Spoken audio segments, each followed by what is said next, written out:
Hello, hello, hello. Today we are going to see what would happen if the Soviet Union lost the Russian Civil War.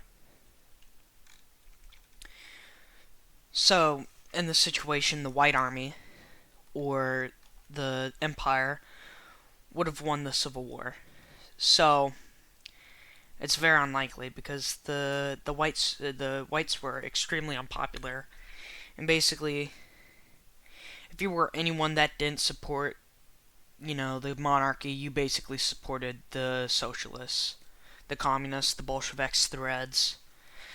Um, so what would likely happen instead of like the Reds winning and the Whites were to win, um, ethnic groups would likely be able to get freedom and get substantial land. So Finland was able to get a lot of land. They were able to get full independence, and this is 1933.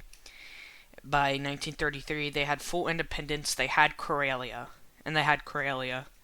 Estonia had full independence. Latvia had full independence. Um, Lithuania had full independence, and Poland won uh, what would have been the equivalent of the Polish-Soviet War, which it would be the Polish-Russian War. And they were able, instead of just getting land, they were also able to take Belarus and Ukraine as subject states. The Cossacks were able to. They didn't like what was happening. They didn't like. Well, they didn't like anything, pretty much. So the Cossacks, they pretty much. They left and they made their own Cossack Hetman and Knight net. It's a thing where like the military rules, but the highest military leader rules the entire nation. Um, Georgia got some lands. Um, Azerbaijan got independence. So did Armenia. Turkmenistan got independence. Tajikistan got independence. Kyrgyzstan got independence. Uzbekistan got independence, and so did Kazakhstan. Mongolia got pretty big, and pretty much the entirety of Siberia made their own confederacy. So that's pre-World War II. So likely, what would happen during World War II is because they are not the Soviets, they could not join the Allies because even the UK was a even the UK was a even the UK was a constitutional monarchy, so they were able to join. Russia was not able to join, and Hitler did not like the Slavs at all. But he would hate the Slavs even more, the Russians even more if they were communists. So, because there's no major Russian state on the side of the Allies, and the Soviets were able to put the nail in the coffin against Germany. This is what the end of World War II ended up like. So, the Soviets were, of course, going to lose major control and not be able to completely control places. So, obviously, you have some splitting up that would happen. Hungary gets Slovakia, average splitting of Eastern Europe. Russia was they fully reintegrated Finland. They weren't able to fully reintegrate Estonia, Latvia, Lithuania, Poland, Belarus, and Ukraine. So they basically made an intermarium state they just call it intermarium, and it's a subject state of the Russian Empire. There's a Transcaucasian state, which basically serves as a subject state of that has the Cossacks, the Georgians, the Armenians, and Azerbaijanis in it. And these are subject kingdoms, so there's a family ruling this one, and there's a family ruling this one, and then Kazakhstan got fully integrated, and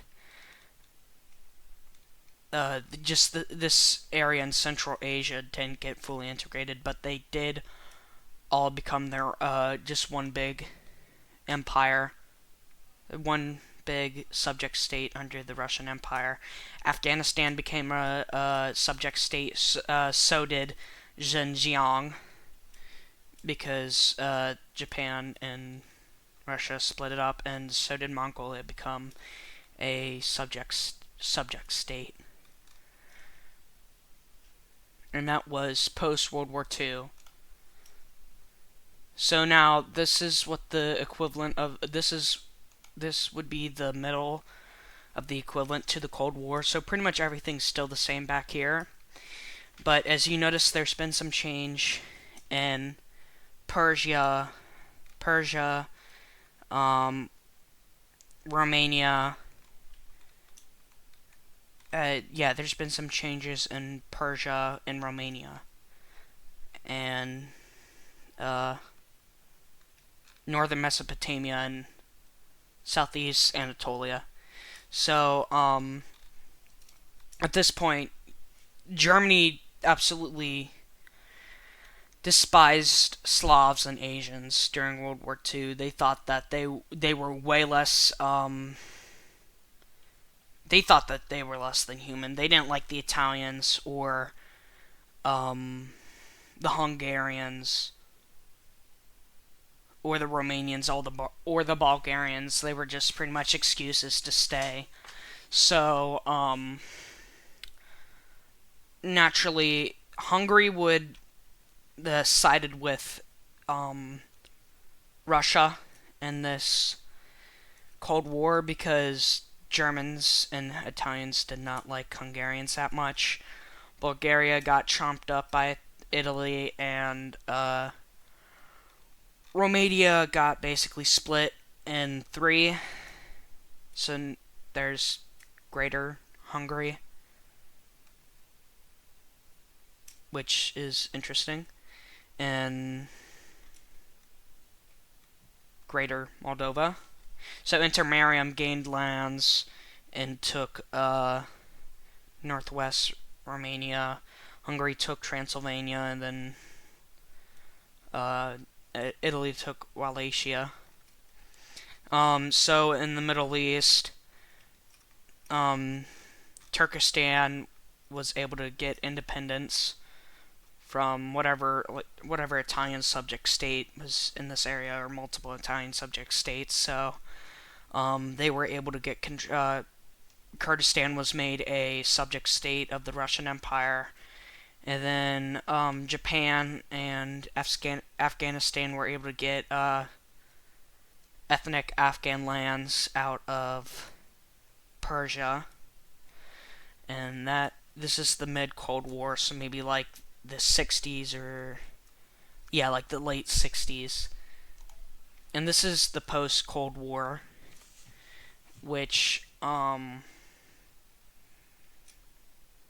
this is the post-Cold War. So this is like 1990s, after collapse. So after collapse of like the Russian Empire and the Nazi Germany. I didn't map some of this. I kind of got lazy, mainly like in these areas. So Romania pretty much stays split in three because the ruling in these different areas was so harsh. So Moldova got way bigger. Transylvania ended up becoming its own state, which would Romania eventually gets put back together in the 2000s, the late 2000s, but in the 90s they're still split. Bulgaria gets independence, but they take thrice. I don't know how to say it. Um, Greek gets all these islands in the Aegean Sea, and they also get Cyprus. Slovakia, Czechia, and Slovakia, they never become one nation, and Slovakia still has Carpathia. Poland has its modern day borders, but they get Kaliningrad. Lithuania has modern day borders. Same with Latvia. Same with Estonia. Uh, um, Finland basically gets pre World War II borders, but modified. Belarus basically gets pre World War II borders, but Polish areas are changed. Um, Ukraine, it's more controversial because Crimea, they split off as their own state. There's partial intermarrian borders in Ukraine, but the Russians, uh, you know, the Russians lost that part of Ukraine. They lost some areas around the Dnieper River, like here.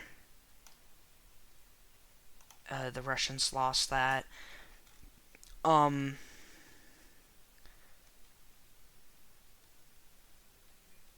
there's Kuban state, which is basically just it's a very, it's a northern Caucasus ethnic group, and it dominates this area of the Caucasus. There's a Northern Caucasus Confederacy, many different ethnic groups in this area, and there's Chechnya and Dagestan. Um, Georgia, Armenia, and Azerbaijan were able to gain lands after the fall of the Italian rule in these areas and after they got independence.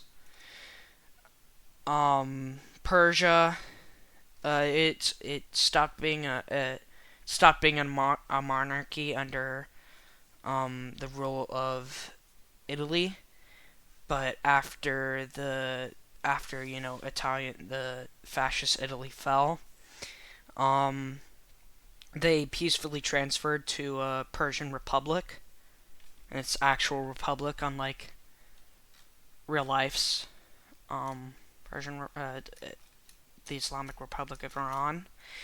Not Italy. Afghanistan is able to keep the lands that they got that has ethnic people, ethnic Afghani people, but Persia will likely have border disputes with them. Um, this kingdom, it's no longer a kingdom, and it got transferred to a confederacy of different states, so like that, and then like that. It's basically the pre World War II borders, but it's a confederacy, so like they protect each other, but they all have different rules and laws inside of each other. Kazakhstan came back, but it's not nearly as big. Xinjiang becomes independent. There's like a new major Chinese state. It's a republic. Mongolia is still big, but it's completely independent. What actually happened with Russia is main reason why they fell apart was monarchists started to become unpopular again, and the monarchists became pretty closely related.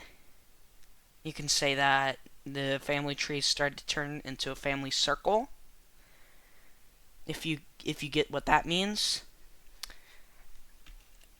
And it kind of fell apart, and an actual Russian Republic was founded. It's an actual Russian Republic, unlike what's ruling Russia right now. So that's what would happen if the Soviets lost the Russian Civil War, which would be extremely unlikely. And that means that, like, communism would not be a thing, and capitalism would still be big. So there would be no Maoist China or People's Republic of China. I didn't bother mapping what happened over here in China. I just mainly focused on Russia. Anyways, I hope you guys liked this video. I hope you take good care of yourself. I hope you take care of others. And if you need help, get help. Good night.